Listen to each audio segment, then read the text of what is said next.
Soomaaliya waa cusub ayaa u baryi doona marka uu murashax Cali Xaaji Warsame garqaado hoggaanka qarannimada Soomaaliyeed. Waagaas cusub wuxuu ummadda Soomaaliyeed ku bariidin doonaa baaq ay halku-dhagyadiisu sal u noqon doonaan cayminta iyo aayaha qarannimada. Halku-dhagyadaas waxa ugu waaweyn: kow, ammaanka. Qofka Soomaaliga waxaa ka baxsaday nabadgelyadii oo uu gacan ku dhigi laayay. Taasi waxay qofka Soomaaliga ku abuurtay walaac iyo walbahaar iyo baqdin. Murashaxu wuxuu mudnaanta koowaad siinayaa nabadgelyada qofeed iyo midda qarameed.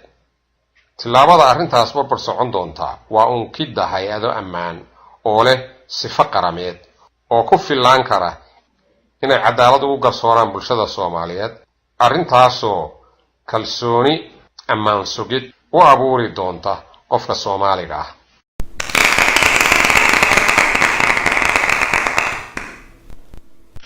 Labo, cadaaladda. Dagaalka sokeeya wuxuu cirka ku laalay in la gaaro cadaalad uu qof walba isku halayn karo. Wuxuu murashaxu aaminsan yahay in Soomaalidu ay dagaal iyo jahwareer iskula maqnaan doonto ilaa inta laga sugayo ama laga gaarayo cadaalad waafi ah oo hana qaada. Waxaa ka go'an inuu ahmiyad gaara siin doono cadaaladda iyo garsoorka.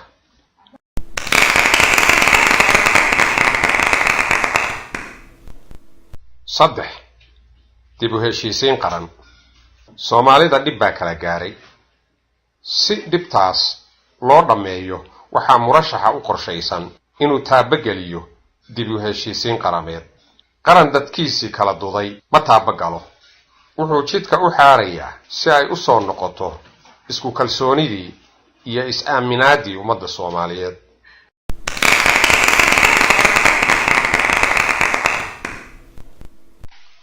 Afar, yagleelidda dhaqaale sal adag.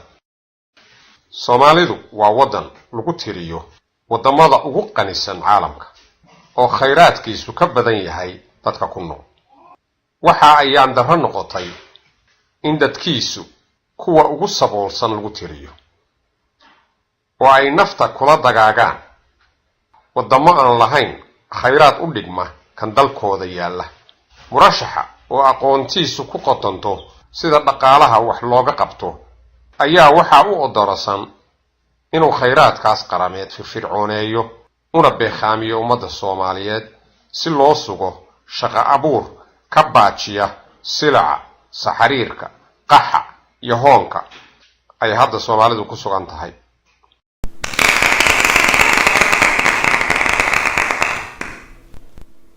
Shan, soo celinta dhaqankii iyo basarkii ku qotomay caqiidada. Dhaqankaas iyo basarkaas Soomaalidu ka tagtay wuxuu baday inay weydo xad celiya oo dhaqan xumida ka furdaamiya. Dhaqan xumadaas oo saamayn khaldan ku yeelatay qaybihii bulsho oon xataa samanta bixin hoggaan dhaqameedyadii bulsho oo tiirarka adag u ahaa bulshada Soomaaliyeed.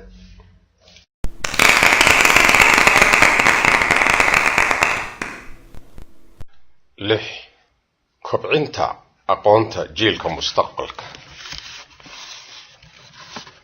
Soomaaliya waxaa isku gooyay jahli iyo faqri. Labadaas arrimood waxay dugaaleen dhaqanka qabyaaladeed. Jahliga, faqriga iyo qabyaaladda waxaa looga bixi karaa marka la abuuro jiil leh aqoon uu uga faa'iidaysan karo bay'adiisa.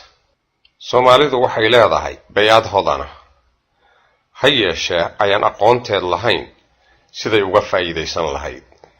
Markii jiilasha da'da yar aqoontooda kor loo qaado waxay ka maaran siinaysaa qabyaaladda waxayna gaarayaan habdhaqan dhaqaale oo aqoon ku dhisan knowledge based economy oo hardanka iyo loolanka loogu jiro in nolosha qofka Soomaaliga ahi ay suganto meel marin kara murashax Dr. Cali Xaaji Warsame oo soo noqday wasiir waxbarasho waxa uu astaysan wadadii uu qorshahaas u mari lahaa